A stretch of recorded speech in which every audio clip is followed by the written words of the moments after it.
accompagné les autres. J'ai été humilié, j'ai été maltraité et j'ai dormi dans la rue.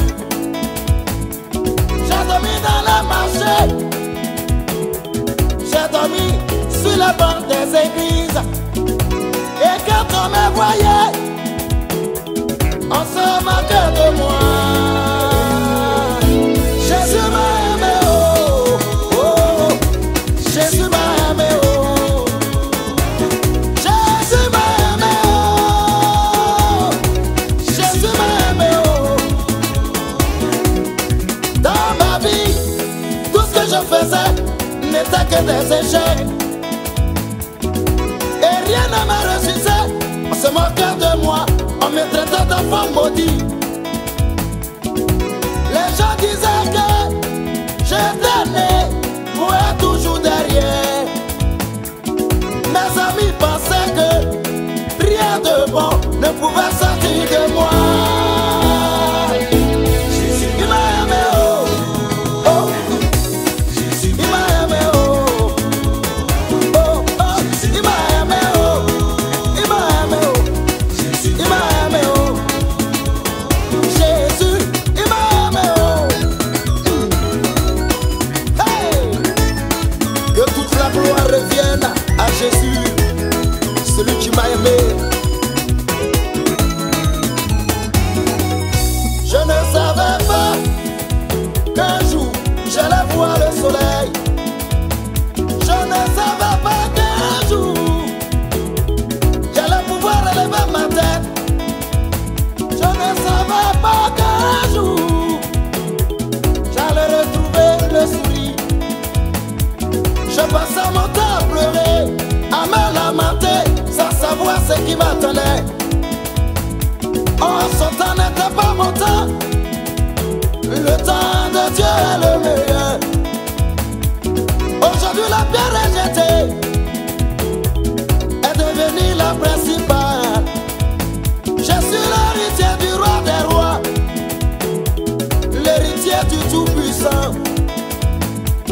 L'héritier avec le Christ, l'héritier du Dieu vivant. Aujourd'hui voilà moi, aujourd'hui voilà moi, aujourd'hui voilà moi. Il m'a aimé, oh. Jésus m'a aimé, alléluia, alléluia. Il m'a aimé, oh. Jésus m'a aimé, alléluia, alléluia. Il m'a aimé, oh. Jésus m'a aimé, alléluia, alléluia. Il m'a aimé, Jésus m'a aimé, alléluia, alléluia. Je passais mon temps à pleurer, sans savoir ce qui m'attendait. Je passais mon temps à me lamenter, sans savoir ce qui m'attendait. Aujourd'hui j'ai retrouvé le sourire, la paix du cœur, la joie de vivre. Dieu m'a tout donné. Il m'a donné la joie, il m'a donné la paix, il m'a donné le bonheur. Oh, oh, c'est Jésus qui fait tout ça. Ha. Tous ceux qui savent qu'ils sont sauvés par Dieu, qu'ils dansent à la gloire de l'Éternel. Colonel Yao Michel, Jésus m'a aimé, Escabé, il m'a aimé. Jésus m'a aimé. Je chante, je danse, je loue, je chante, je danse, je me réjouis. Grâce à Dieu, il m'a aimé. Oh. Jésus m'a aimé, alléluia, alléluia, amen. Jésus m'a aimé, alléluia, alléluia, amen. Jésus m'a aimé, alléluia, amen. Jésus m'a aimé, alléluia, amen. Jésus m'a aimé, alléluia, amen. Jésus m'a aimé, alléluia. Je me réjouis à l'Éternel, je me réjouis à Dieu, je me réjouis à mon Dieu. Il m'a aimé, oh. Alléluia, amen. Il m'a aimé, il m'a aimé, il m'a aimé, il m'a aimé, il m'a aimé, il m'a aimé, il m'a aimé. Jésus m'a aimé, alléluia, alléluia, amen. Jésus m'a aimé, alléluia, alléluia, amen. La Fédération Église protestante et évangélique de Côte d'Ivoire organise, sous le parrainage du ministre d'État, ministre de la Défense Ahmed Bakayoko, le premier congrès national des pasteurs de Côte d'Ivoire. Le jeudi 26 décembre, au Palais de la Culture, une rencontre face à face entre l'Église évangélique et l'État de Côte d'Ivoire. Une rencontre de vérité entre pasteurs pour parler de l'unité de l'Église évangélique. Une rencontre pour le programme de financement des projets des pasteurs. Une rencontre de lancement du giga programme Un pasteur, un compte bancaire. Vous êtes président de fédération, de collectif de pasteurs, d'églises et pasteurs exerçant sur le territoire ivoirien. Votre présence est obligatoire, ainsi que celle de votre épouse et vos pasteurs membres de votre église, à cette rencontre historique entre l'église et l'État pour ensemble décider de grandes résolutions sur l'avenir de notre corporation. Notez bien, les 1000 premiers arrivés recevront un don de kit alimentaire pour les fêtes de fin d'année. Vu l'urgence, le caractère historique de ce premier congrès de l'histoire des pasteurs, la présence de tous les pasteurs, prophètes et prophétesses, apôtres, évangélistes et docteurs est obligatoire et ce présent communiqué fait acte de convocation individuelle. Pour toute information, appelez au 08 34 67 69 48 79 85 85, tous au Palais de la Culture, le jeudi 26 décembre à 9 h, pour une église évangélique forte, organisée et prospère pour gagner la Côte d'Ivoire à Jésus. Bonjour à tous, bonjour à toutes et bienvenue à ce direct. Je suis très heureux, Brice Guigueret, de vous retrouver sous ce format. Un format qui m'envoie dans ce tête-à-tête avec le général Makosso Camille.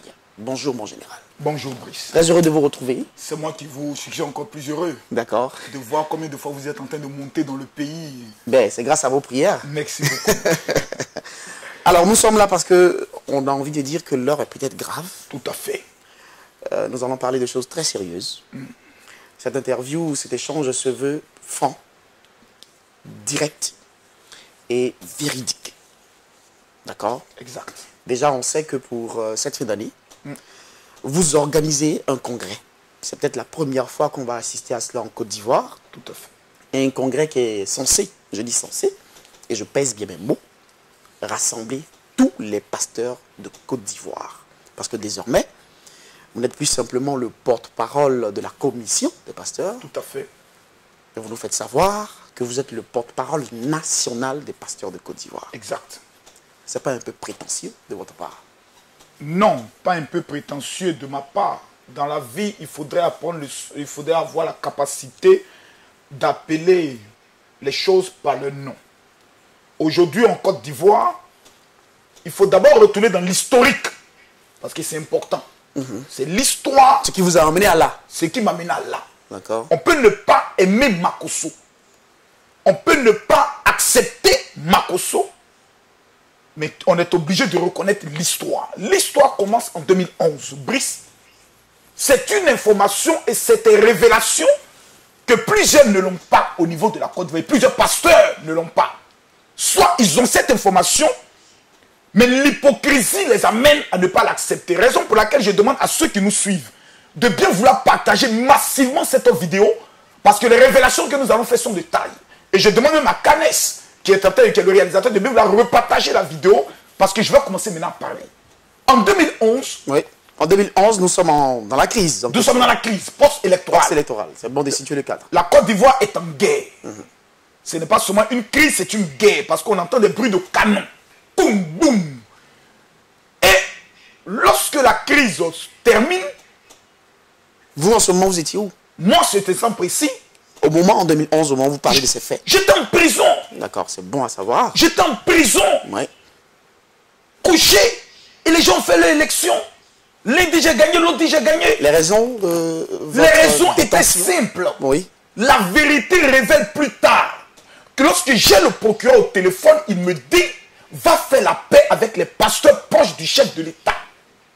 Pour la simple raison qu'en 2009, je suis approché par plusieurs leaders évangéliques dont j'aimerais taire le nom. Ce n'est pas encore... Je reviens, c'est important cette historique parce qu'il s'est produit des faits assez forts qui ont marqué le corps pastoral en Côte d'Ivoire. Exactement. Allez-y. En 2009, je suis côtoyé par certains leaders qui me disent sans le cacher, Révérend Camille Makosso, vous êtes le meilleur communicateur sur les médias au niveau de la Côte d'Ivoire. À partir de 2014, plutôt 2004, 2005, 2006, 2007, 2008, 2009, J'ai été 6 années d'affilée meilleur communicateur. Lorsqu'il y avait des rassemblements, c'est Camille Makosso qu'on utilisait au niveau de la télévision parce qu'ils estimaient que lorsque je parle, je ressemble à Charles Blé Goudé. Bon, oui. Donc on fera de Blé Goudé le général de la rue et on fera de Camille Makosso le général au sein de l'église pour mobiliser les chrétiens par rapport aux élections présidentielles qui arrivent. Je réponds aux pasteurs de façon claire. Notre rôle n'est pas de nous immiscer dans le débat politique. Vous me demandez de faire la campagne d'un homme.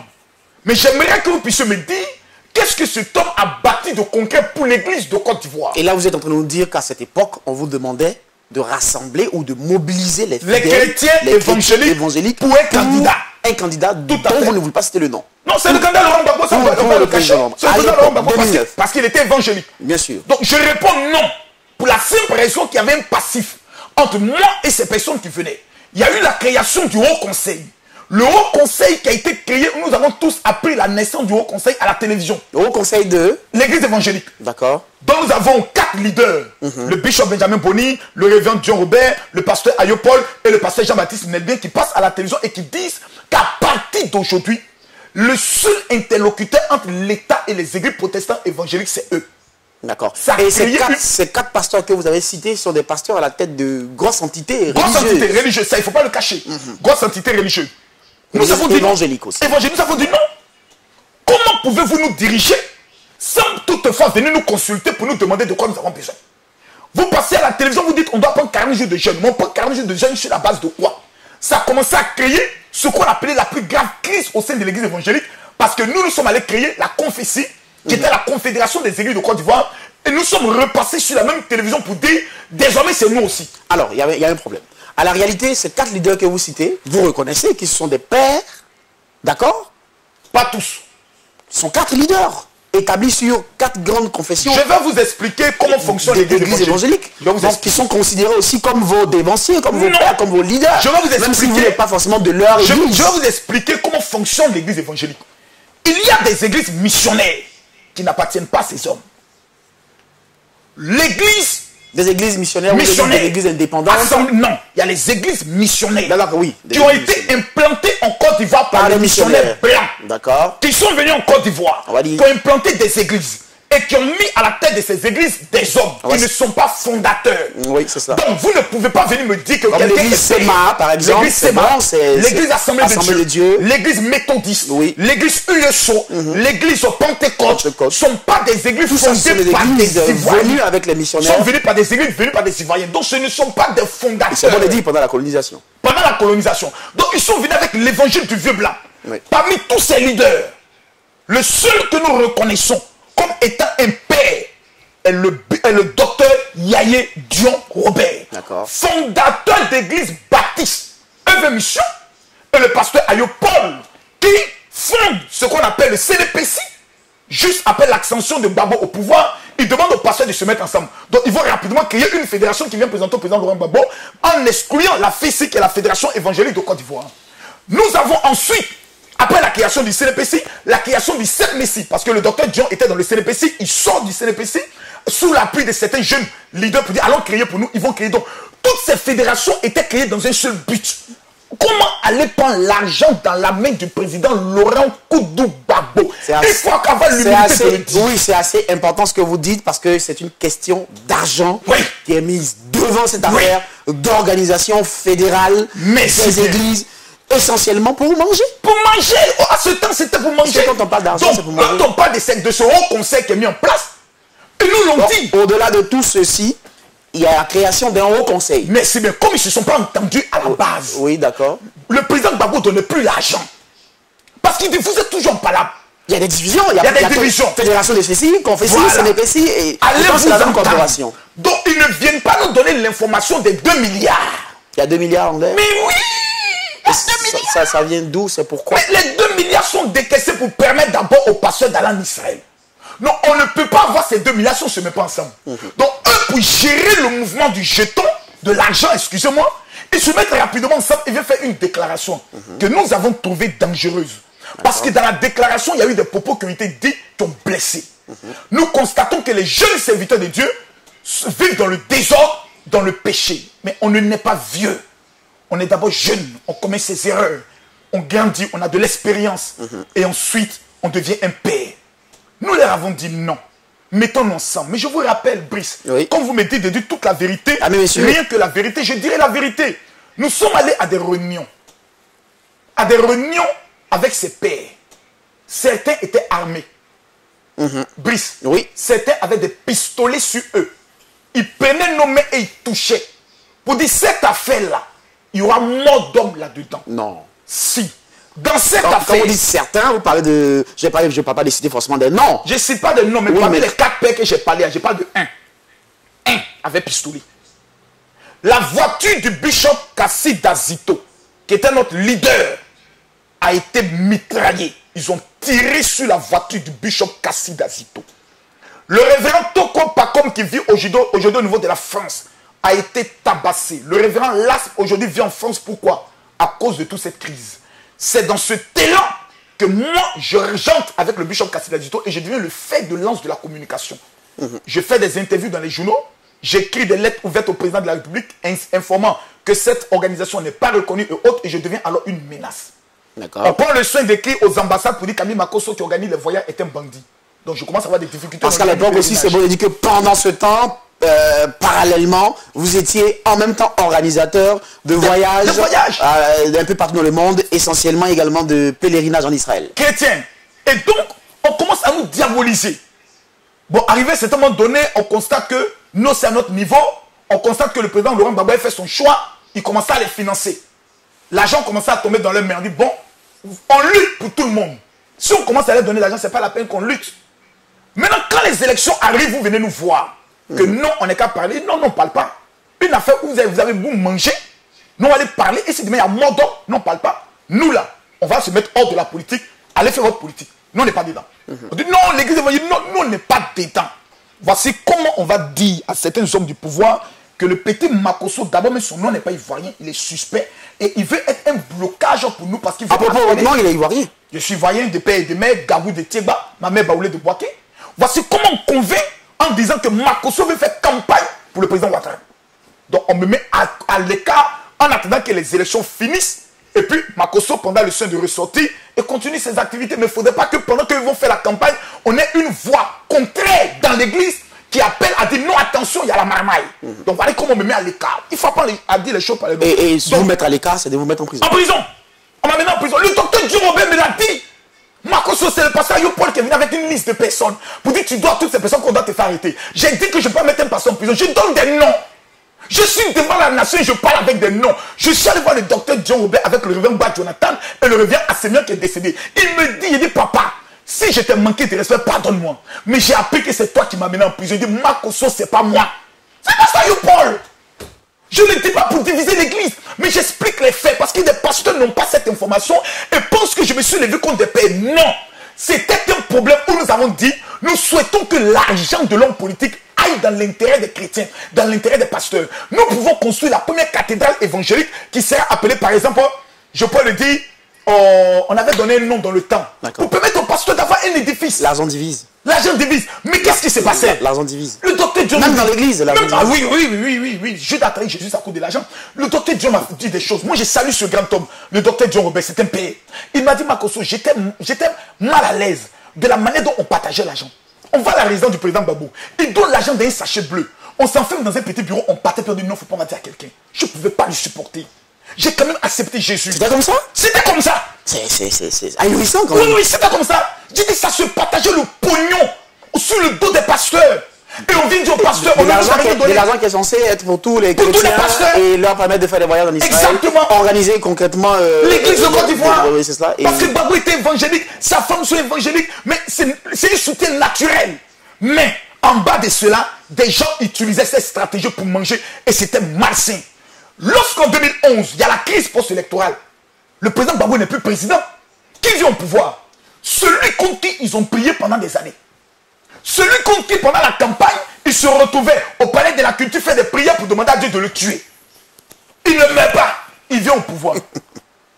Mais il y a Bamba. Chacun se cherche. Je te le dis ici, Brice, eux tous ont fui. Il y a d'autres qui sont en exil jusqu'à aujourd'hui. Ceux qui disent que je ne suis pas d'accord. Voici comment le petit Makosso de la prison. Je sors de la prison. Et je suis appelé par Niaouré Charles, qui est député aujourd'hui RHDP. Et Abou Sanogo, qui est journaliste à la RT, qui me disent, révérend Makosso, nous souhaitons organiser un débat entre toi et les imams, parce que les imams sont fâchés, parce que vous les pasteurs, vous avez été trop impliqués dans la campagne de Gbagbo.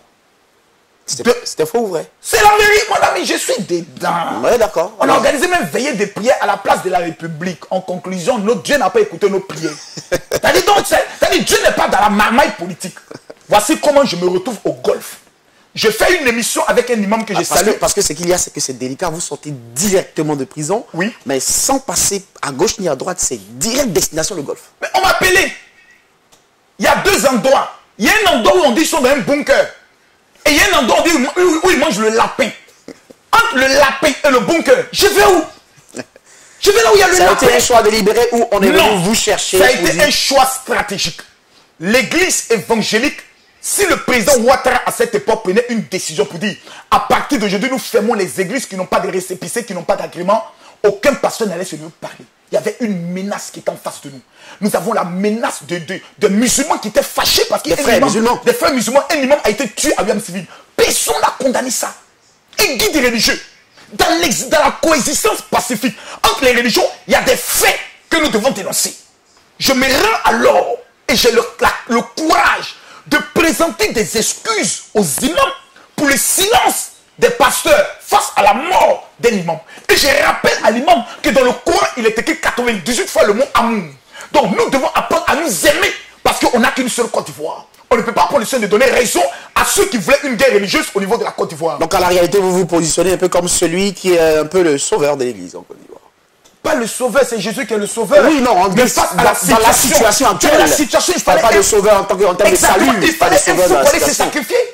Mais comment je me rendais au golf? Mais quand on a dit c'est un pasteur, vous voyez comment les gens me regardaient? Mais quand j'ai fini le discours, un vieux imam est sorti et dit tu dois être conseiller du chef de l'État. Makosso, tu as apaisé nos cœurs. Nous avons, en sortant du golf, nous nous sommes rendus dans toute la Côte d'Ivoire avec Madame Roche qui travaillait à l'ONUCI pour la sécurisation des églises, pour la réouverture des églises évangéliques. Il y avait 478 églises qui ont été détruites en Côte d'Ivoire. Dans la crise. Dans la crise. C'est-à-dire que les églises évangéliques étaient menacées. Menacées. La guerre a fait qu'on soit dans la détruire les églises. C'était les il y a des églises où on se disait là-bas, ils ont tout pillé pour Babouche. Les gens sont allés casser. Il ne faut pas qu'on se dise, ils ont pillé tout. Ou qui étaient soupçonnés de cacher des armes. Cacher des armes, il y a eu beaucoup de choses. Ouais. Il y a eu près de 17 pasteurs qui sont morts dans cette crise. C'est des choses qu'on ne dit pas. Nous étions sur le terrain. Je me rappelle encore de la femme d'un pasteur qui a été éventrée. Le bébé tué dans le ventre. C'est des faits que nous on a vécu.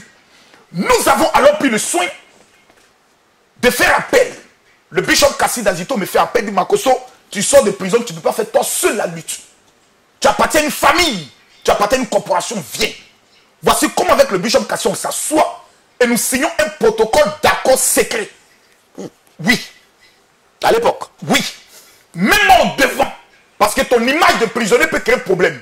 Soit en arrière comme Blé Boudé. Même le combat. Moi, présentement, aux autorités étatiques, ce que je fais.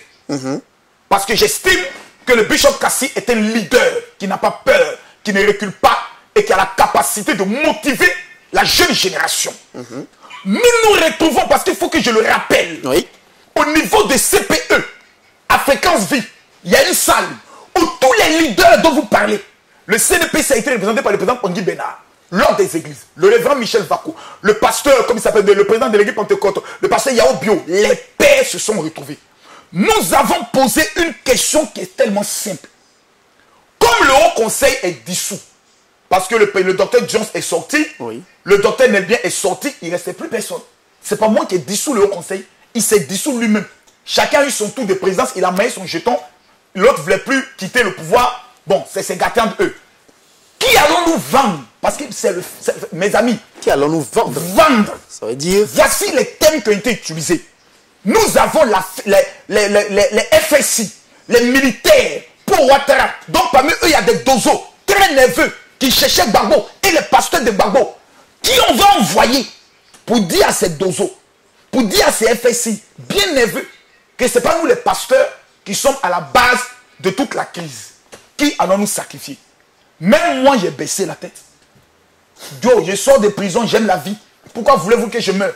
J'aime pas la mort. Voici comment, dans la stratégie que nous avons mis en place, nous proposons Kassi Dazito.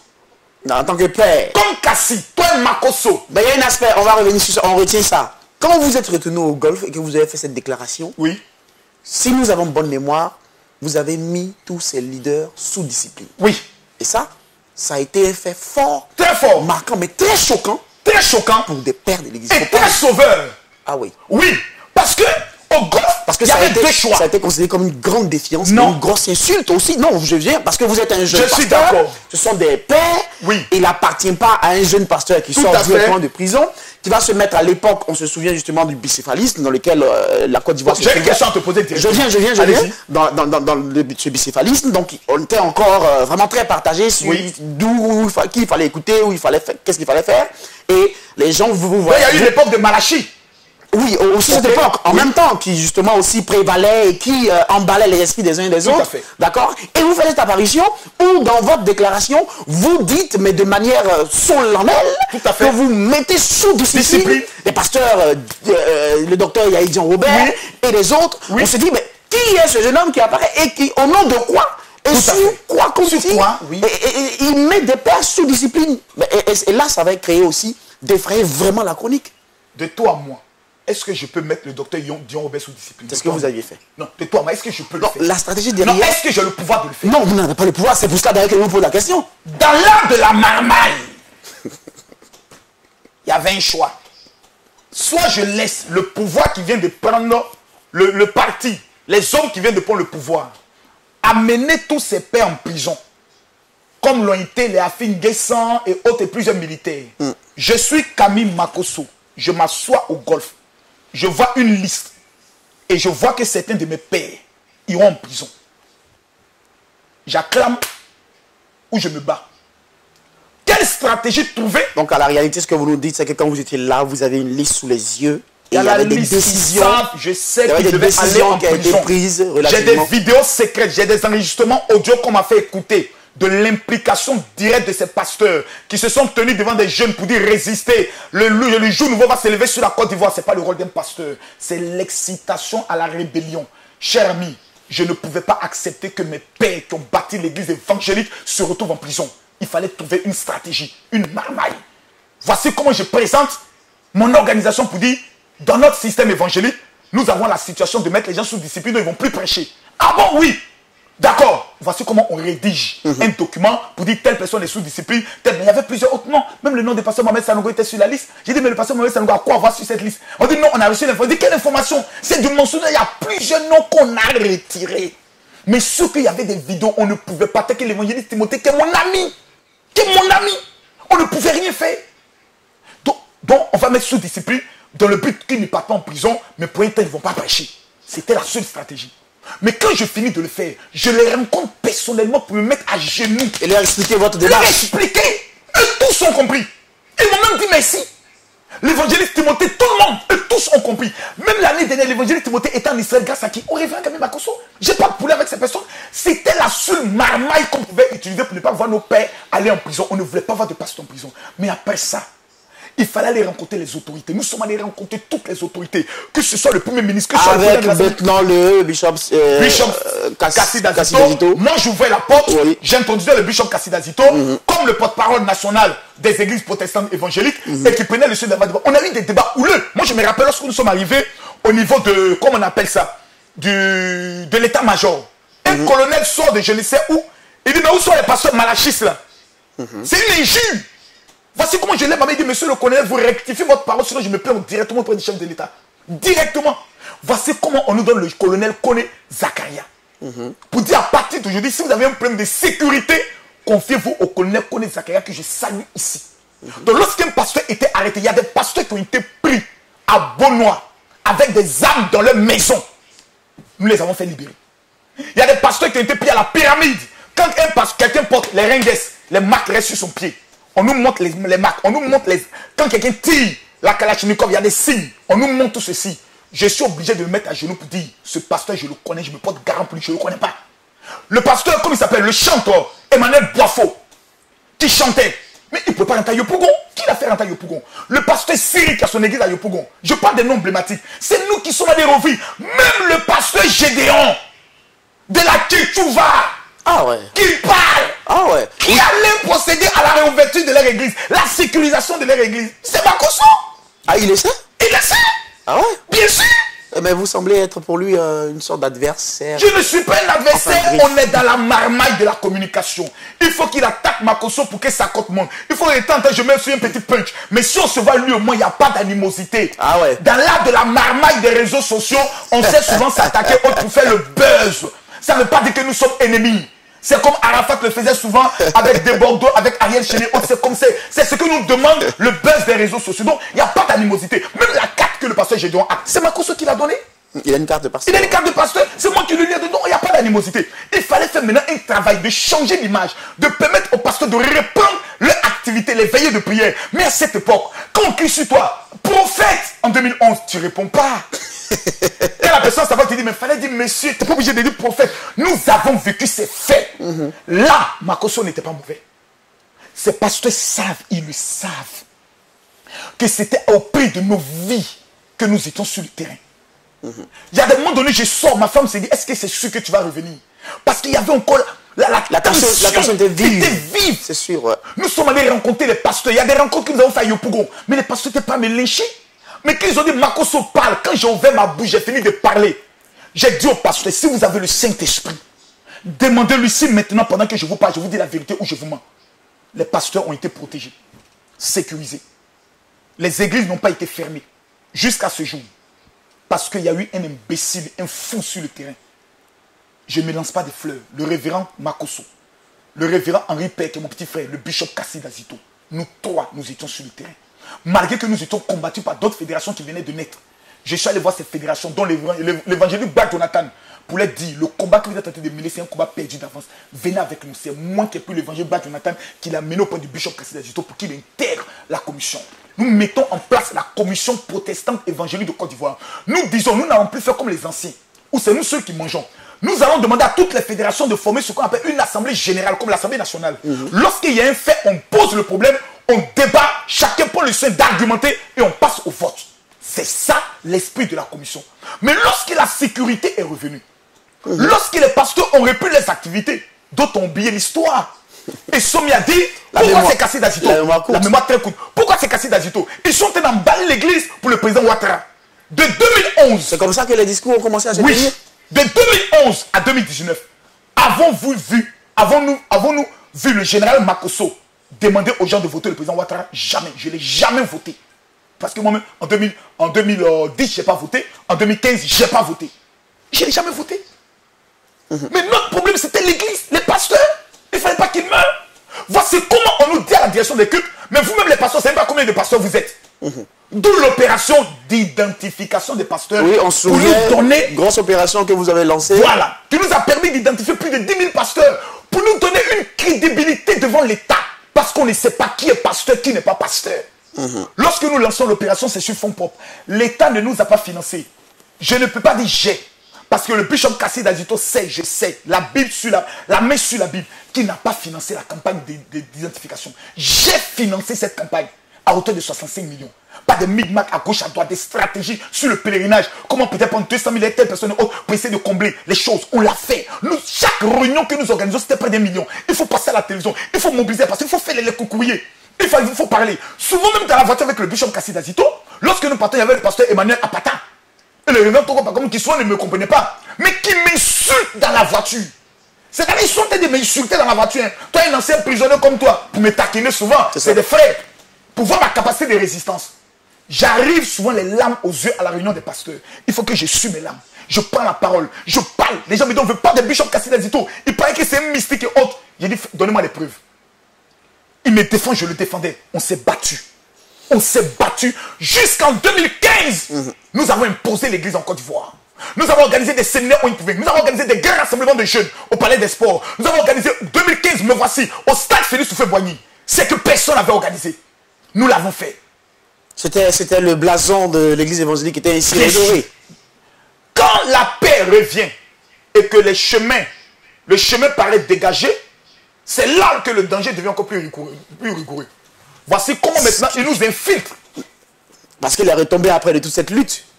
Qui en tire On la a 10 gloire. 000 pasteurs.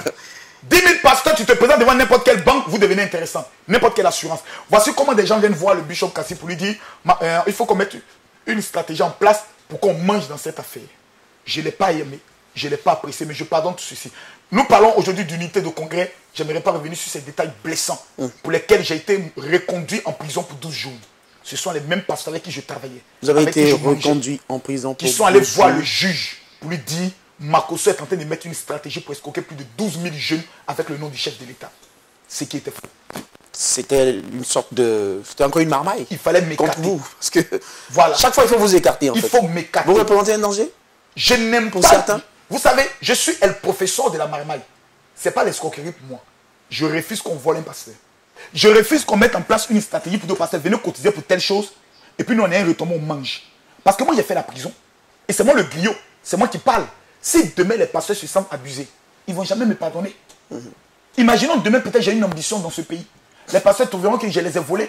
Donc je préfère me sacrifier pour les pasteurs. C'est pour cela que jusqu'à aujourd'hui, il n'y a jamais eu un pasteur qui a cotisé dans la commission, même pour organiser une réunion. Si on veut compter le montant que nous avons dépensé de 2011 à 2019, je peux dire honnêtement, il y a près de 150 millions de dépenses dans cette affaire de commission. Je n'ai jamais les cas des pasteurs. Lorsqu'on finit des réunions des pasteurs, il y a toujours la nourriture. Le pouvoir en place ne m'a jamais remis un rond pour organiser quoi que ce soit. Je l'ai fait par amour. Lorsque je ressors de la prison... Vous vous sentez quoi, investi d'une mission pour donner votre dos comme ça pour les pasteurs, pour l'église évangélique? Je prends un simple Vous vous sentez interpellé? Quand j'entends par exemple qu'un mystique ou bien un magicien arrive en Côte d'Ivoire ou qu'on fait un film qui insulte les pasteurs, il y a quelque chose qui me dérange. C'est-à-dire, j'ai l'impression qu'il y a une deuxième personne en moi qui est en train de se révolter. Et j'ai envie de parler. Je n'aime pas voir un pasteur être maltraité pendant qu'il fait une mission qui est même plus noble que la mission des ministres. Il y a certains certainement qui vous ont découvert sur les réseaux sociaux sans connaître votre passé. C'est vrai, ça, on découvre cette lutte. Une lutte, j'ai envie de dire, au prix peut-être de votre vie. Dieu merci, vous êtes encore vivant. Mais peut-être au prix de votre sang parfois, de votre sueur, de votre énergie, de votre temps, de votre vie de famille. 2 fois la prison. Et de votre argent. Merci. Bien sûr, d'accord. Et il y a certains aussi qui ne savent pas trop. Peut-être que là, ils découvrent ça, mais qui ne savent pas qui est le général Makosso. Le pasteur d'abord, avant d'être le général désormais, parce que j'imagine que c'est au bout de toute cette lutte que certainement vous avez été déclaré général ou vous êtes autodéclaré, je ne sais pas quoi. C'est les pasteurs qui m'ont donné ce titre. Vous nous direz, mais après, à la réalité, le pasteur Makosso aussi, c'est comment il devient pasteur? Comment je deviens pasteur? Oui, parce que vous n'êtes pas, en 97. Vous n'êtes pas arrivé là, justement, dans cette corporation par une volonté stratégique ou merveilleuse. Ça fait 20 ans que je suis pasteur, parce que des personnes peut-être connaissent le révérend général Camille Makosso maintenant, mais ça fait 20 ans que je suis pasteur. J'ai accepté Jésus en 1997. En 1999, je fonde ma première église au niveau de Ndoussi, lorsque j'avais seulement que 20 ans. Je m'inscris à l'Institut biblique international de Réma, où j'ai fait 7 ans de théologie, où j'apprends ce que c'est qu'être pasteur, gérer une église, gérer des hommes. Mais à partir de 2016, je constate que les réseaux sociaux deviennent un outil incontournable. Donc je me dis, dans la stratégie de la communication, je vais aller m'imposer dans ce milieu, dans ce domaine, dans le but d'être incontournable. Donc le Camille Makosso qu'on voit sur les réseaux sociaux, c'est une fiction. C'est un acteur. C'est quelqu'un qui vient avec souvent un air comique, vulgaire, véhiculer un message sensé, mais donné avec tellement de brutalité qui choque parfois, mais qui s'impose dans le cœur de certaines personnes. C'est une stratégie. Les pasteurs souvent m'en veulent. Ils me disent, mais on ne te comprend pas, tu es notre leader. Makosso, qu'est-ce qui t'arrive? Tu es devenu possédé, tu as devenu... Non, c'est une stratégie. On appelle ça être fort avec les forts pour gagner les forts et être faible avec les faibles pour gagner les faibles. Après toute cette lutte, toutes ces péripéties, à l'orée d'une nouvelle décennie, il était pour nous plus qu'important que nous ayons ce face-à-face entre l'Église et l'État de Côte d'Ivoire, d'où le premier congrès national des pasteurs de Côte d'Ivoire. C'est important que vous permettiez que nous puissions aller à l'idée de ce congrès et décortiquer les motivations, le contenu de ce congrès, parce qu'il parle de rassembler essentiellement les pasteurs. Tout à fait. Mais la lutte que vous avez menée pour rassembler les pasteurs, pour redorer le blason de l'église évangélique en Côte d'Ivoire, est-ce que vous pensez que cette lutte est parvenue à son aboutissement? Est-ce que l'église évangélique, à travers ses pasteurs, n'est pas encore divisée? Est-ce qu'il y a une sorte d'unanimité autour de ce que vous faites. Désormais, vous n'êtes plus avec le bishop Kassi Dazito. Je veux dire, vous ne faites plus marche ensemble dans cette lutte. Oui. Vous, je le disais tantôt en début d'émission, vous dites que vous êtes désormais le porte-parole national. Tout à fait. D'accord? Donc ça veut dire, est-ce qu'il n'y a pas un autre porte-parole quelque part? Il y a encore ces fédérations, il y a encore ces mêmes pères. Est-ce que tous ces derniers se reconnaissent encore en vous? Vous ont légué donc une sorte de pouvoir ou d'autorité pour être leur porte-parole? Je vous remercie grandement. Très bien dit. Le président de la République de Côte d'Ivoire n'a pas été désigné par tous les Ivoiriens. Mais il possède la majorité de l'électorat qui lui permet de pouvoir parler au nom de tous les Ivoiriens. Le révérend Camille Makosso devant l'État de Côte d'Ivoire, parce qu'il faut remarquer à l'histoire, nous étions les seuls à aller dire à l'État, ce ne sont pas les pasteurs. Voici comment l'État nous dit, vous la commission, en nous donnant un décret du ministère de l'Intérieur, vous la commission, comme c'est vous qui venez nous parler au nom des pasteurs, vous serez alors notre porte-parole auprès des pasteurs. D'accord. Lorsque vous identifiez 10 000 pasteurs, pendant qu'aucune fédération en Côte d'Ivoire n'a plus de 1000 pasteurs, le débat il est clos sur le plan de la légitimité de parole. Au sein de la commission protestante évangélique, je vous donne deux informations. Un, les fédérations dont vous citez, c'est les fédérations que vous connaissez, mais il existe des fédérations qui ne sont pas connues, qui ne font pas de bruit, mais qui existent. Des collectifs de pasteurs dans des villes, dans des régions, qui ne sont pas écoutés. On est à Abidjan et on fait le bruit à Abidjan. On dit c'est nous. Oh, il y a des collectifs qui ont souvent 300, 400 pasteurs qui ne sont pas écoutés. La commission que je dirige, c'est 85 fédérations, collectifs et églises de plus de 30 églises locales. L'église Pentecôte internationale, même l'église universelle du royaume de Dieu, l'église protestante méthodiste, toutes ces entités sont membres de la commission. Ce sont des entités fortes. Ce sont des églises fortes. Nous avons à cela plus de 3500 églises identifiées et membres de la commission seulement à Abidjan. Je ne parle pas des pasteurs. Dans une église, il peut y avoir 3 ou 4 pasteurs. Nous avons plus de 10 000 pasteurs. Le débat sur le plan de la légitimité est clos devant l'État. Lorsque nous prenons le soin de parler aux pasteurs, on s'adresse à celui qui a la plus grande masse des pasteurs. À moi maintenant en retour de divulguer l'information de l'État. L'État n'a pas l'obligation de... L'État choisit son collaborateur en fonction de son poids. Au niveau des musulmans, il y a plusieurs entités. Mais c'est le COSIM qui est l'interlocuteur. Au niveau des églises traditionnelles, il y a plusieurs entités, mais c'est Djemou qui a été choisi. Pourquoi? Parce qu'on estime que ce monsieur a la capacité d'unité. En ce qui concerne les pairs, c'est-à-dire les autres fédérations, nous avons aujourd'hui de très bons rapports. Il n'y a pas de cela 3 mois, j'étais chez le docteur Dion Aubert. La semaine prochaine, je compte rencontrer encore tous ces pères pour leur parler du congrès, parce que j'ai quand même tué un éléphant. Ces fédérations n'ont pas de contact avec l'État. Hein. Ces fédérations, ils n'ont aucun contact avec l'État par la direction générale des cultures.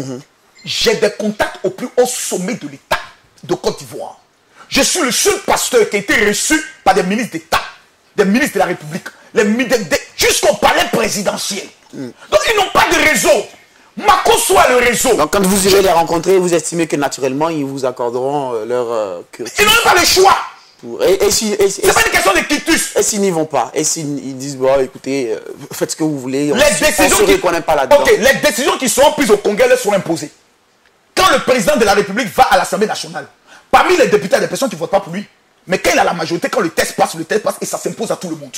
C'est pour cela que nous ne voulons pas aller comme dans le passé, dans la brutalité haute, nous disons non, allons ensemble. Mais ce congrès n'est pas un congrès pour aller voter des lois contre l'église ou contre un pasteur. Ce congrès est stratégique. Pour la simple raison où l'église évangélique a des droits dans ce pays qui ne sont pas accordés. Vous avez par exemple la rénovation de la cathédrale au plateau qui va coûter des milliards à l'État. La cathédrale Saint-Paul du plateau. Nous avons la rénovation de la basilique, près de 70 milliards aux catholiques. C'est une information que vous avez. J'ai des informations. Sont avérées. Oui. Le budget pour le pèlerinage, le Hajj, est supérieur au budget pour le pèlerinage en Israël. Trouvez-vous ça normal? Nous disons non. Donc vous estimez que les entités évangéliques sont un peu délaissées, lésées ou défavorisées? Pas un peu. Nous sommes bien délaissés. Et cela, c'est de la faute de qui? C'est pas notre propre faute. Manque d'organisation. Parce que nous ne sommes pas stratèges. Les musulmans sont plus divisés que nous. Mais quand il s'agit d'aller parler à l'État, même par hypocrisie, se mettre ensemble pour aller parler. Mais chez nous, chacun, Dieu parle à tout le monde. Chacun se lève et raconte du n'importe quoi. Et à la fin, c'est le désordre. Dieu parle à tout le monde, vraiment. Dieu parle à tout le monde. Chacun se lève, Dieu m'a dit, Dieu m'a dit, Dieu m'a dit. Et à la fin, on n'a rien. Pourquoi nous sommes dans ce pays? Nous avons des citoyens.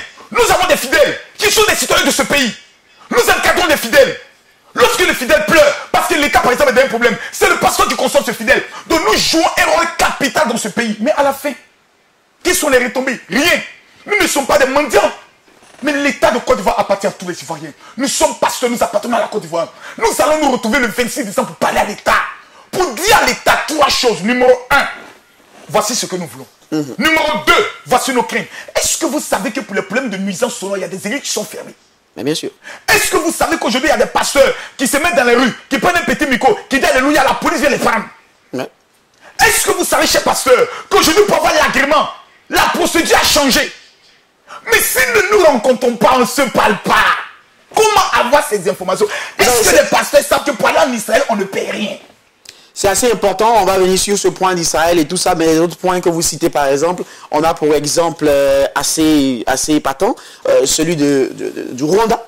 Oui. Je ne sais pas si vous avez l'information. Mais où le président Paul Kagame a donc décidé de fermer 6000 églises. Ça n'a pas commencé au Rwanda, ça a commencé au Cameroun. Ah, voyez-vous. Donc c'est assez important. Mais et ça se communique, c'est contagieux, ça pourrait arriver ici. Parce que ça pourrait arriver ici, c'est à la frontière de la Côte d'Ivoire. Mais voilà. Donc ça vous inquiète? Mais moi ça ne m'inquiète pas, mais je suis déçu des pasteurs. Ma déception, elle est tellement grande. Voici un milieu où il existe des inconscients, permettez-moi de le dire, mais des gens, j'ai l'impression qu'ils vivent au ciel, j'ai l'impression qu'ils n'ont pas de facture à payer. On a une menace. Au Rwanda, 6000 églises évangéliques sont fermées. On impose aux églises que le pasteur ait un diplôme. Est-ce que c'est un diplôme qui appelle un pasteur? C'est le Saint-Esprit qui appelle un homme de Dieu. Il y a des pasteurs qui ne sont pas allés à l'école, mais qui exercent le ministère. Comment on s'organise? Mais l'État nous a dit de façon claire, rassemblez-vous, faites-nous des propositions. D'où le congrès national des pasteurs et des présidents de fédération d'église. Le pasteur qui ne vient pas aurait démissionné. Allons encore plus loin. Les fameux 2 milliards. Permettez-moi de bien mettre ma cravate. Pour ce qui concerne le pèlerinage. Que tu veux ou que tu ne veux pas, mon frère, il y a subvention de l'État pour l'église évangélique, c'est ce qu'on va réclamer. Le congrès. Le pasteur qui ne vient pas, son nom n'est pas sur la liste, il n'aura rien. Bah, c'est pas aussi 2 milliards pour partager aux églises. Il faut laisser ça, mon frère. Ça veut faire quoi? C'est pour partager aux églises. Il y a subvention de pèlerinage, il y a subvention des églises. Ah oui, d'accord. Nous avons un droit dans ce pays. Voilà. Selon la loi, nous avons un droit dans ce pays. Nous allons présenter à l'État. Si l'État a donné 5 francs, ensemble les pasteurs, on décide des 5 francs ce que ça fait. Celui qui n'est pas là, on le met guéou. Je ne vais pas utiliser le langage terre à terre. Tu n'es pas là, on te met 100. Le 26 décembre, le pasteur qui n'est pas au palais de la culture, déjà il n'est quand même dans sa tête que si jeton est sorti, il n'est pas dedans. C'est-à-dire, toi tu n'as pas cru. Nous on est parti, tu n'es pas parti. Maintenant il y a eu jeton, tu dis nous amenez pour moi. Oh my God, faut gêner, prier, tu n'auras rien. L'offrande sera déjà bien gérée. Donc il ne faut pas qu'on soit hypocrite. Chacun doit être là pour défendre ses intérêts. Pourquoi? 1000 églises en 2020 recevront un financement. Parce que nous avons des banques partenaires aujourd'hui qui nous poursuivent. Parce que lorsque nous avons lancé l'opération... Ah oui, vous savez, c'est assez important parce qu'il hésite par exemple la banque islamique de développement. Mais monsieur, vous êtes en train de toucher des points qui me font pleurer. Je veux dire, d'un autre côté, vous avez en face vos frères musulmans qui sont super bien organisés. Et qui sont super riches. Puissants, super riches. Et justement qui sont... Oui, je te coupe pas la parole. Non, mais regardez. Nous avons la radio Fréquence Vie, qui est notre radio nationale. Vous savez combien d'antennes on a dans le pays? Même pas 14. La radio musulmane Al-Bayan. C'est la radio leader. Leader, bien organisée. Et la radio la plus écoutée en Côte d'Ivoire. Super professionnel. Super professionnel. Pendant ce temps, nous les chrétiens, on est là. Makosso, sa tête ne me plaît pas. Makosso a tous les défauts. Mais il a la capacité de défendre l'église devant l'État. Qu'est-ce que nous faisons? Même si on ne l'aime pas, et c'est en face on se met derrière lui. C'est en face de ces réalités que vous voulez mettre les pasteurs à ce congrès-là. Pour que nous puissions parler d'une seule voix. Il y a des pasteurs qui meurent parce qu'ils ne peuvent pas. Qu'est-ce qui devrait les emmener vraiment à écouter ce message? Je veux dire, je sais pas, au nom de quoi devrait-il pouvoir s'accaparer ce message et le comprendre vraiment? Parce qu'à la réalité, on a peut-être aussi l'impression que le pasteur semble se suffire de sa petite chapelle, de ses fidèles, 200, 500, peut-être 1000 fidèles. C'est ce côté qui est très méchant. Qui lui font des offrandes, il lui achète une 2 voitures, il a pu s'acheter un terrain, il a bâti son église. Apparemment, il va bien, hein, donc peut-être qu'il ne pourrait ne pas être intéressé par ce qui se passe dans la chapelle de l'autre et ce qui se passe pour le rassemblement. Je vais commencer à dire une vérité trop dangereuse, mais je ne suis pas satisfait du nombre de partages. Canes, je veux que les gens partagent. Je vais dire une vérité très brutale. Je vais dire une vérité très brutale. Cher pasteur, chers fidèles, vous qui m'écoutez, si vous êtes d'accord pour ce message, je demande à 500 personnes parmi vous de partager dans 10 groupes. Regardez comment on partage et quand on revient, je vais répondre à la question du journaliste. À tout à l'heure. Shalom à tous, que la faveur et la grandeur de notre Dieu soit sur votre vie. Je sais qu'à cet instant précis, vous êtes en train d'être immensement béni par ce message extrêmement dangereux que le général de Dieu, Kami Makosso, est en train de vous donner. Mais, écoutez-moi s'il vous plaît, vous ne pouvez pas prendre le soin d'être vous-même un sorcier. C'est-à-dire, la capacité de ce message doit être une bénédiction pour la vie de 50 000 personnes dans le monde. Que faire alors dans cet instant précis? Vous devez faire simplement une seule chose. Vous prenez votre téléphone, vous avez la vidéo qui va prendre le soin d'être marquée. Vous cliquez sur partager. Lorsque vous cliquez sur partager, vous verrez à votre droite de l'écran partager dans le groupe.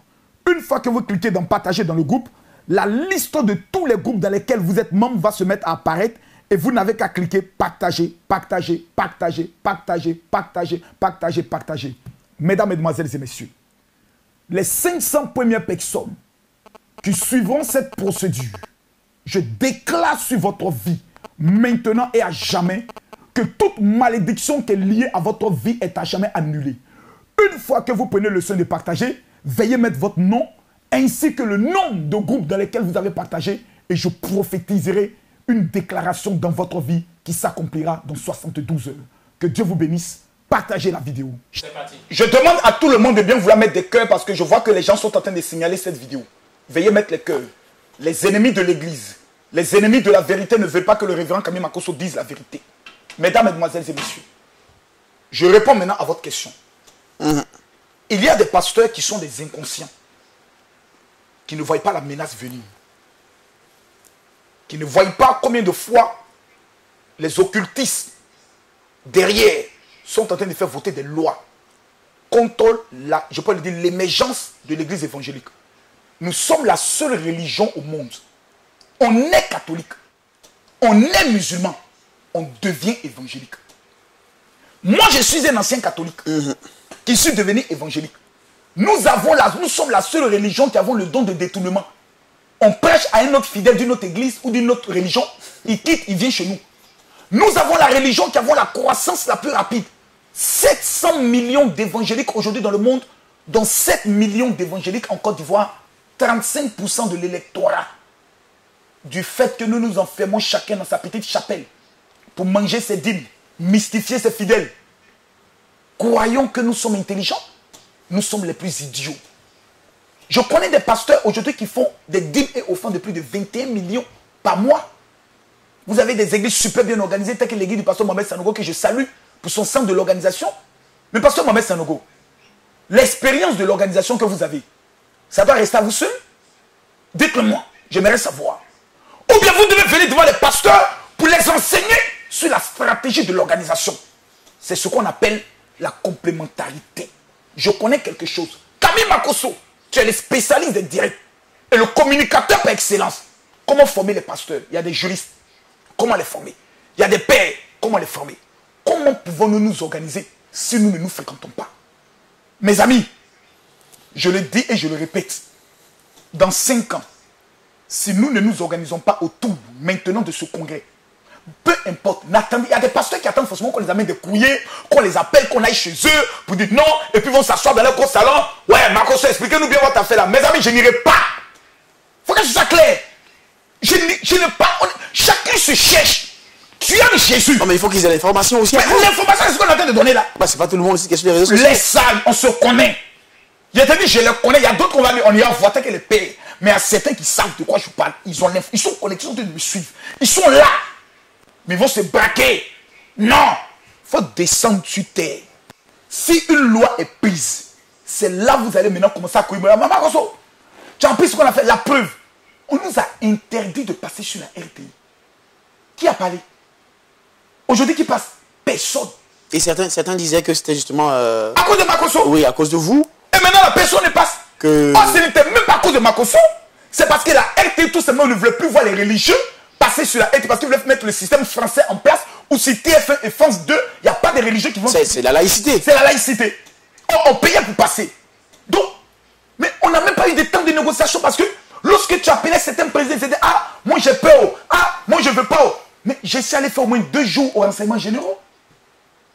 J'ai essayé d'aller faire 2 jours de cellules aux renseignements généraux pour pouvoir mener ce combat. Brice, j'aimerais regarder les pasteurs pour le dire. Le 26 décembre, c'est pas affaire de Makosso. Il n'y a pas marmaille derrière. C'est comment se mettre ensemble et puis dire une seule parole sur des points clairs. Pèlerinage, carte d'identité des pasteurs, financement des églises, comme on appelle ça, nuisance sonore, les informations sur comment avoir son agrément. Voici de quoi on ira parler.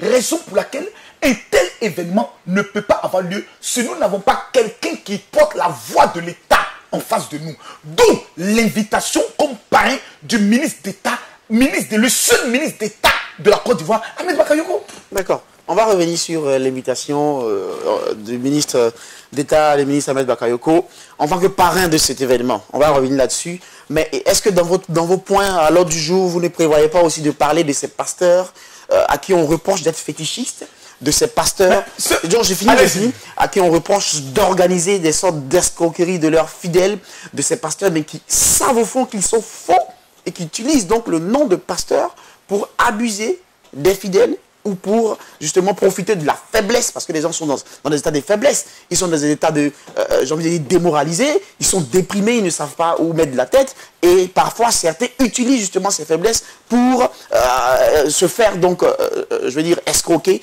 et ces pauvres personnes de leurs biens, sous le prétexte qu'après, elles seront bénies, elles seront restaurées, leurs affaires vont marcher, et pourtant après rien. Il y a tout cela, et il y a ces pasteurs aussi à qui on reproche justement de prendre les épouses de certaines personnes, parce que d'après eux, c'est ceci, c'est cela, ces pasteurs qui sont accusés de plein de choses, je suis sûr, qui arrivent sur votre table et dont vous en avez conscience. Il y a même cet autre aspect, si vous vous souvenez, récemment, il y a quelques jours, dans l'est de la Côte d'Ivoire, un pasteur a été condamné, je crois, à 4 ou 6 mois de prison ferme, parce qu'il a 2 fidèles nouvellement qu'il a réussi à convertir, qui eux, dans leur élan de conversion, sont allés détruire, mais le fétiche historique du village.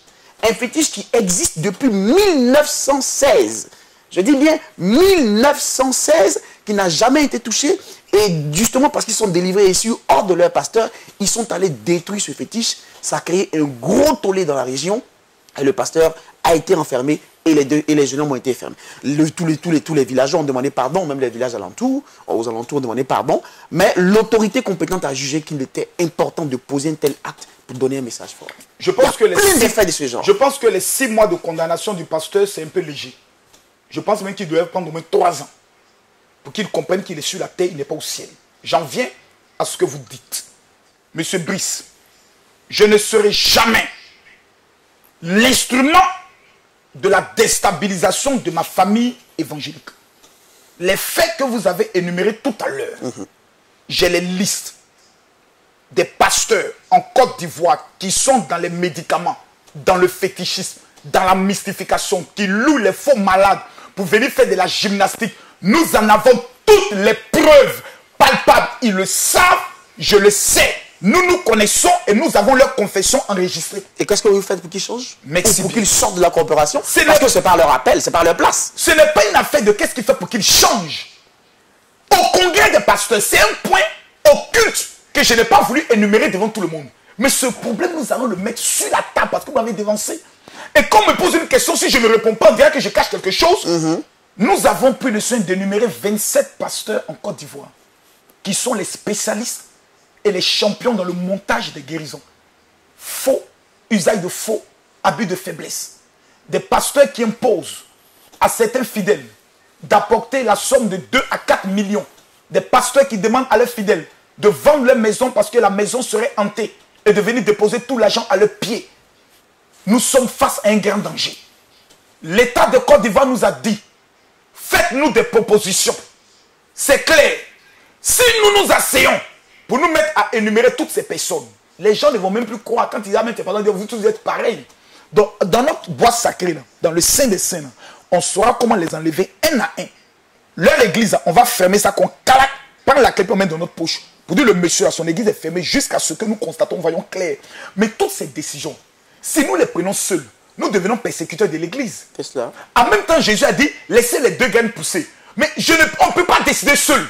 On se retrouve, on parle, on échange, on regarde à la Bible, au texte de loi, et on prend le soin d'y aller. Mais le pasteur qui a été arrêté dans l'est de la Côte d'Ivoire, permettez-moi de revenir sur ce sujet. C'est un manque de sagesse. C'est un manque de sagesse. Accepter Jésus ne te donne pas le droit de t'attaquer à la religion de quelqu'un. Le fétiche, c'est la religion animiste de quelqu'un. La mosquée, c'est la religion de quelqu'un. Jésus ne nous a jamais dit d'aller agresser. Il dit allez annoncer la bonne nouvelle. Il n'a jamais dit aller tuer. Il n'a jamais dit aller détruire. Il n'a jamais dit aller frapper. Aujourd'hui, il y a des églises, chers amis, où on prend des fouets pour frapper des gens pour que le démon sorte. Ça ne peut pas continuer. Nous sommes en 2020. Il y a des scandales. Lorsque cela va sortir, c'est nous, églises, nous, pasteurs, le 26 décembre, on ne vient pas pour se parler, pour nous organiser nous-mêmes. C'est l'État qui sera obligé de nous organiser. Et quand l'État met sa main dans la religion, l'État fait toujours mal. Le Rwanda n'est pas le premier exemple.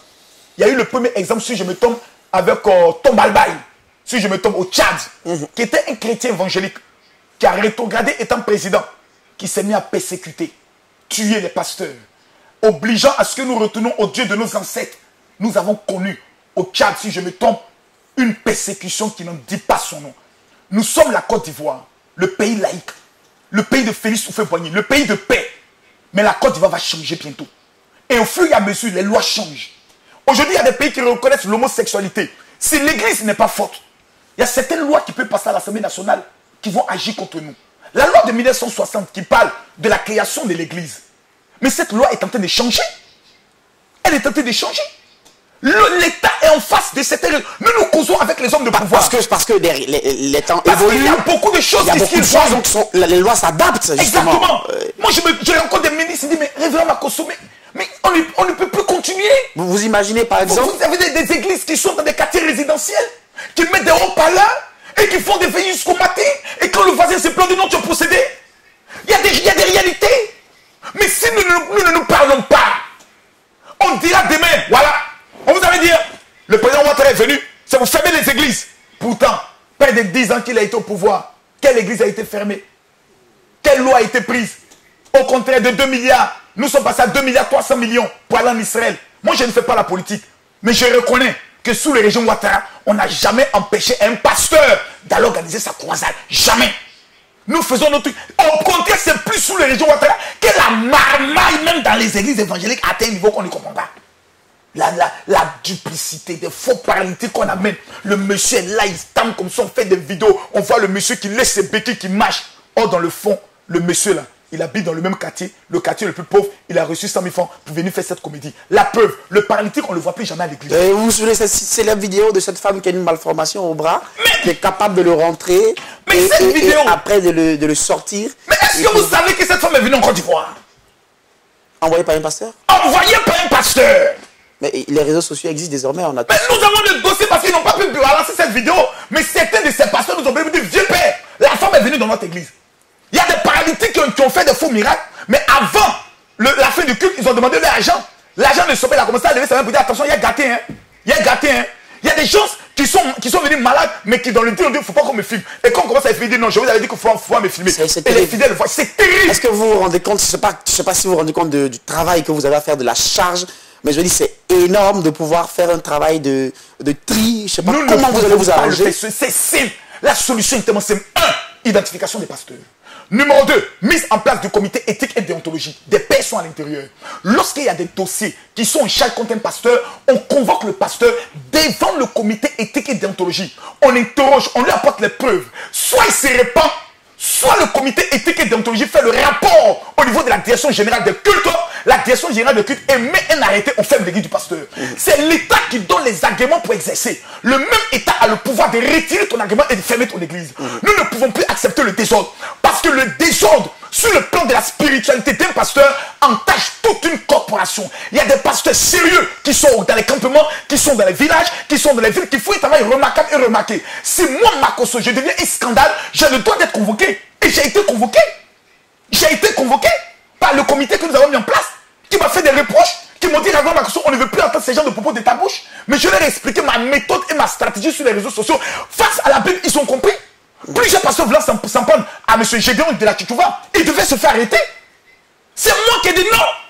Parce que les campagnes qu'il fait dans les rues, elles ne sont pas autorisées. Il n'a pas d'autorisation pour manifester. Mais nous nous sommes dit, dans ce que Gédéon dit souvent, tout n'est pas faux. Tout n'est pas à rejeter. Tout n'est pas à rejeter. S'il n'existe pas des hommes comme Gédéon de la Tchitouva, pour de temps en temps nous piquer un peu, on ne va pas faire un effort sur nous de faire le meilleur travail pour le confondre. Donc quand Gédéon est en train de crier, c'est vrai que souvent il est un instrument du diable, mais souvent même le diable, Dieu l'utilise pour amener même ses enfants sur le droit chemin. Vous dites qu'il est un instrument du diable? Oui, oui. Un pasteur qui fait la prière, lui-même, on doit le mettre sous discipline. Voilà, dans quelques jours. Mais je lui donne l'opportunité, dès maintenant, de se ressaisir. Il est invité au congrès? Mais il est invité au congrès. Il viendra, vous pensez? Je pense qu'il amènera ses représentants. Il viendra pas. Parce qu'il a un peu peur. Il s'est dit non, si c'est la peur. Il semble avoir tranché avec, c'est pas le truc. Avec le standard des traits chrétiens. C'est pas une affaire de standard et autres. Je connais sa maman, il sait de quoi je parle. Il a un peu une crainte. Il s'est dit que peut-être s'il vient, des pasteurs peut-être vont vouloir l'agresser. Oh, c'est pas ça. Moi, je ne suis pas pour la violence dans ce milieu évangélique. Je suis pour que chacun exerce sa passion. D'accord. Mais dans la passion, il faut le respect d'autrui. Il faut le respect d'autrui et autres. C'est vrai que de temps en temps, moi, j'aime taquiner beaucoup de pasteurs et autres, mais dans le fond, je les aime. Je ne pourrai jamais accepter qu'on me dise, par exemple, que Gédéon est quelque part et puis des pasteurs sont tombés sur lui. Des pasteurs voulaient aller l'affronter physiquement à Yopougon. J'ai dit, vous perdez votre temps. Mais justement, apprenons à nous aimer, vous savez, à respecter le message de Dieu. Ce que je reproche à certains pasteurs, c'est leur côté radical. Est-ce que c'est radical? Moi, on pourrait parler d'émotionnel. Voilà, ce côté émotionnel. Parce que quand on est dans l'émotion, parfois on ne se contrôle pas. Voilà. On manque d'être raisonnable. Merci bien, merci pour le mot. Et c'est ce que nous devons éviter. Nous devons faire beaucoup attention. Beaucoup attention. Et ce congrès permettra de mettre en place des balises pour permettre à l'église évangélique d'être forte, de permettre à l'église évangélique d'être financée, de permettre aux pasteurs d'avoir leur compte bancaire. Et les 1000 premiers pasteurs qui viendront repartiront avec des kits alimentaires qui sont offerts par la commission. Ce programme, alimentaire. C'est janvier, on va manger un peu. Il y a des pasteurs qui n'ont même pas de quoi manger. Il y a des pasteurs qui ont faim. Ne voyez pas tout le monde comme Makosso. Il y a des pasteurs qui galèrent. Surtout les pasteurs de l'intérieur du pays. Ils galèrent. Même vous payez 1 kilo de sac, 1 kilo de riz. Il y a des pasteurs qui ont le même pantalon pendant 10 ans. C'est pour cela que j'ai lancé auprès de tous mes enfants spirituels une cagnotte. Chaque personne, 500 personnes, pour faire au moins une offrande pour l'organisation de ce congrès qui permettra à ces pasteurs de pouvoir avoir au moins un petit kit alimentaire. Le programme va nous coûter 20 millions. Je te garantis ici que le parrain ne donne rien. Nous n'avons pas tendu la main au parrain, nous n'avons pas demandé quoi que ce soit. Le parrain, justement, le parrain, le ministre d'État, le ministre Ahmed Bakayoko, il y a le ministère de l'Intérieur, qui est le ministère qui comprend la direction générale des cultes, qui est donc la tutelle. Oui. Alors, qu'en est-il de cette tutelle? Oui. Et c'est quoi, justement, le rapport pour avoir le ministre Ahmed Bakayoko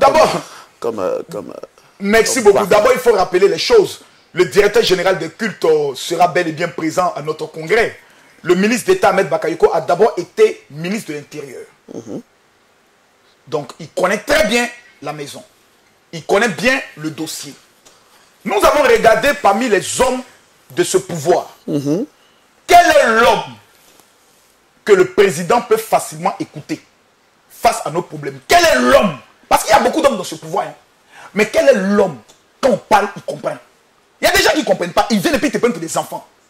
Nous avons été à la mairie d'Abobo pour la rencontre entre le bureau des pasteurs d'Abobo et le maire, qui est le ministre d'État. Il prend la parole et à la fin de son discours, je vois des pasteurs qui pleurent. J'ai dit quoi? Des pasteurs qui pleurent. Et pourquoi? Il est musulman.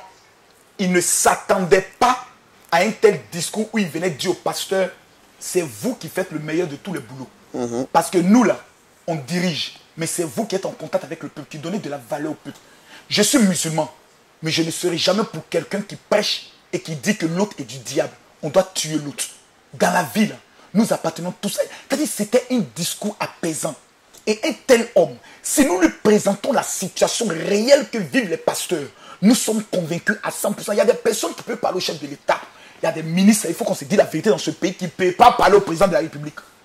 Ils sont ministres en Côte d'Ivoire, mais qui ne peuvent pas parler au président de la République. Ils sont obligés de passer par le ministre Ahmed Bakayoko pour dire vraiment, monsieur le ministre, il faut dire telle chose au président. Je demande quelque chose. On est en Côte d'Ivoire, on sait, on voit nous tous. Et nous reconnaissons que cet homme a la carrure, à l'onction et à la poigne pour porter notre message. Parce qu'après ce congrès, ce sera la rencontre historique en janvier. Le face-à-face entre les pasteurs et le chef de l'État. Dans ce congrès...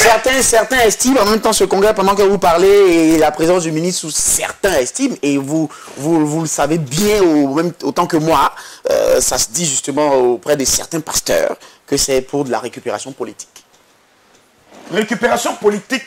Il y a des non-dits, mais à des fins politiques. Je le comprends bien, parce que les pasteurs aujourd'hui estiment que l'église évangélique appartient à un candidat. Donc si les pasteurs demain rencontrent le chef de l'État, c'est comme si nous partons faire allégeance pour trahir un certain candidat. L'église évangélique n'appartient pas à un candidat.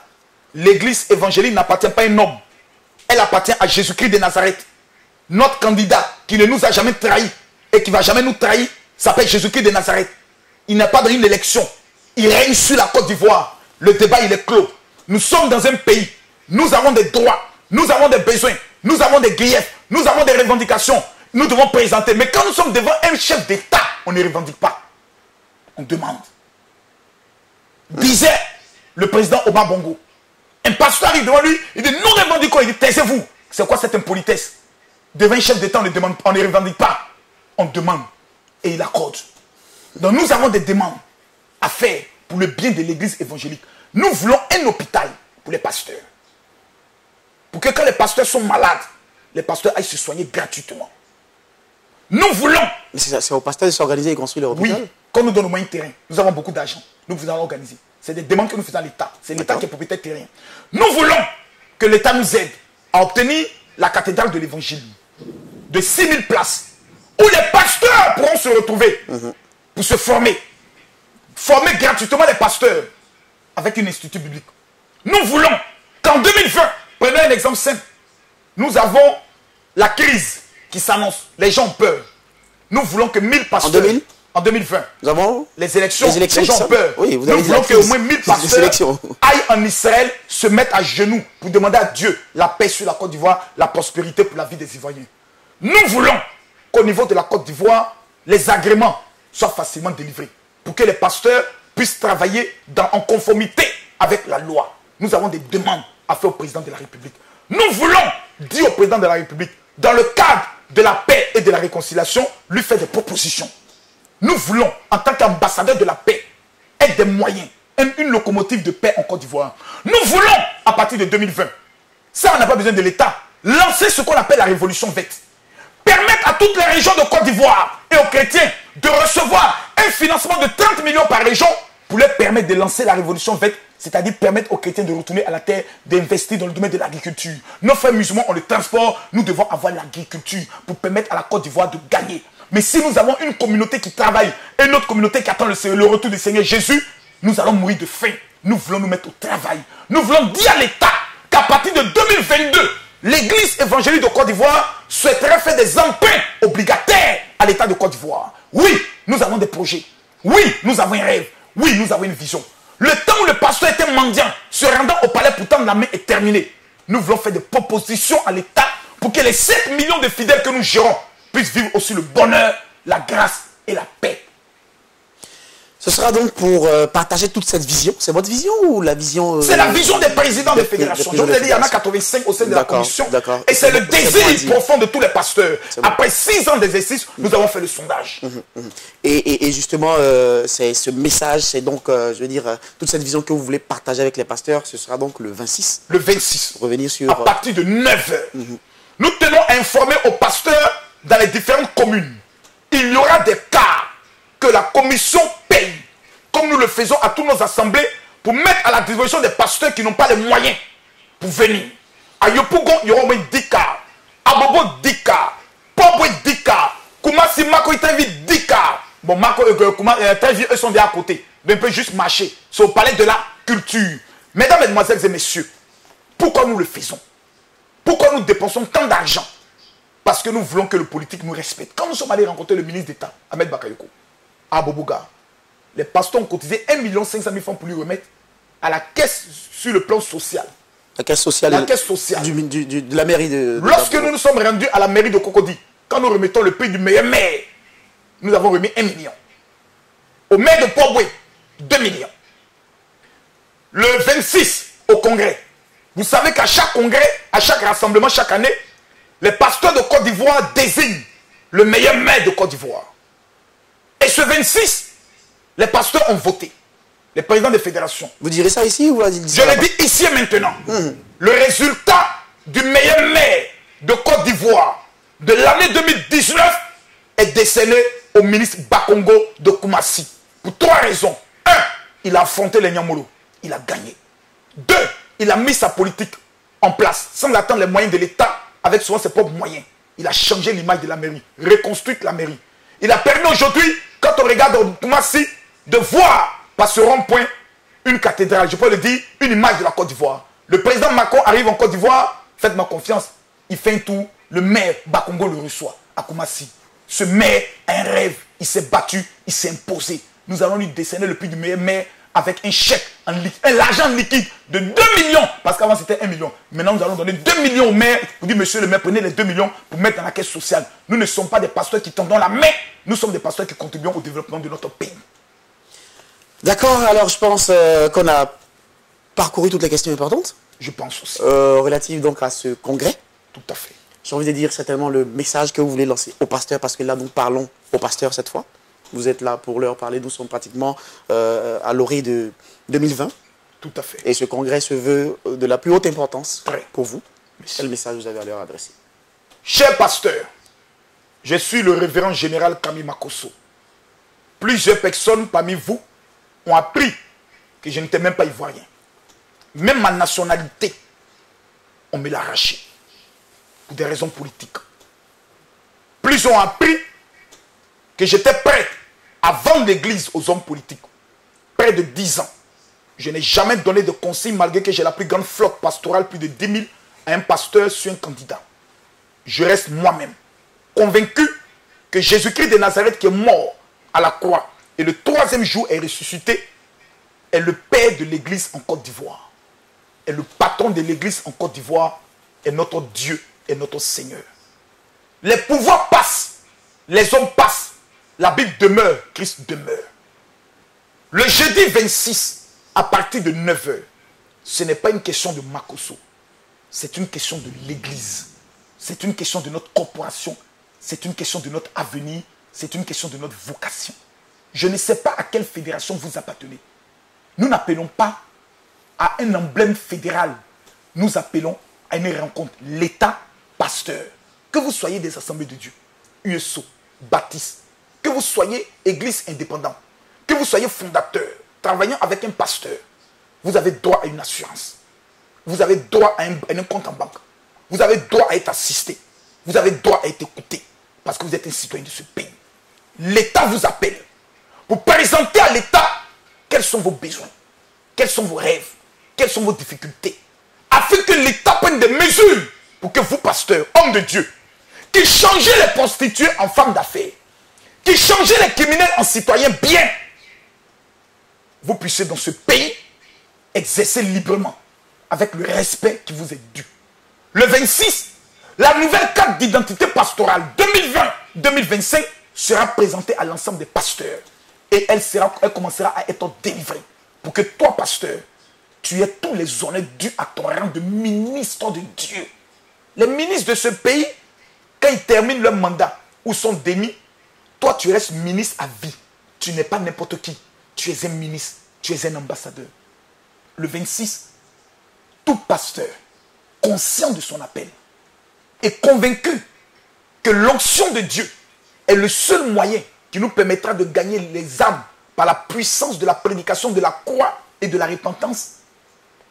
Tout pasteur convaincu de cela doit être au palais de la culture.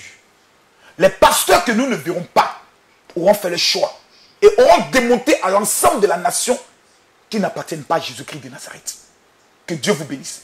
Les numéros de téléphone qu'il faut appeler pour avoir les informations, c'est le 08 34 67 69. Je répète, tu es pasteur, tu es enfant de pasteur, tu es femme de pasteur, et chaque pasteur doit venir avec son épouse, c'est très important. Parce que quand tu es pasteur, ta femme est servante de Dieu. Voilà, les pasteurs ont dit, vous formerez une seule chair. Il ne faut pas aller, il y a le bonheur. On doit donner l'argent. Il y aura des kits alimentaires. Et tu viens sans ta femme. C'est pas bien. Il faut venir. On ne sait pas, peut-être un bonheur nous attend encore là-bas. Et c'est mon numéro personnel. Pour les pasteurs, j'aimerais le donner. C'est le 09 50 93 59. Pasteur de Côte d'Ivoire, un jour nouveau s'annonce pour nous. Où l'église évangélique de Côte d'Ivoire qui fait 7 millions de fidèles, à partir de 2025, fera 14 millions de fidèles. Que Dieu vous bénisse. Shalom.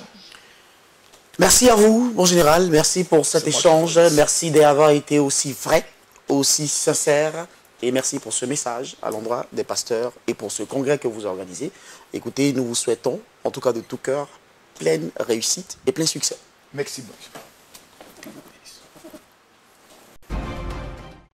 La Fédération Église protestante et évangélique de Côte d'Ivoire organise, sous le parrainage du ministre d'État, ministre de la Défense Ahmed Bakayoko, le premier congrès national des pasteurs de Côte d'Ivoire, le jeudi 26 décembre, au Palais de la Culture. Une rencontre face à face entre l'Église évangélique et l'État de Côte d'Ivoire. Une rencontre de vérité entre pasteurs pour parler de l'unité de l'Église évangélique. Une rencontre pour le programme de financement des projets des pasteurs. Une rencontre de lancement du giga programme Un pasteur, un compte bancaire. Vous êtes président de fédération, de collectif de pasteurs, d'églises et pasteurs exerçant sur le territoire ivoirien. Votre présence est obligatoire, ainsi que celle de votre épouse et vos pasteurs membres de votre église, à cette rencontre historique entre l'église et l'État pour ensemble décider de grandes résolutions sur l'avenir de notre corporation. Notez bien, les 1000 premiers arrivés recevront un don de kit alimentaire pour les fêtes de fin d'année. Vu l'urgence, le caractère historique de ce premier congrès de l'histoire des pasteurs, la présence de tous les pasteurs, prophètes et prophétesses, apôtres, évangélistes et docteurs est obligatoire et ce présent communiqué fait acte de convocation individuelle. Pour toute information, appelez au 08 34 67 69 48 79 85 85. Tous au Palais de la Culture, le jeudi 26 décembre à 9 h pour une église évangélique forte, organisée et prospère pour gagner la Côte d'Ivoire à Jésus.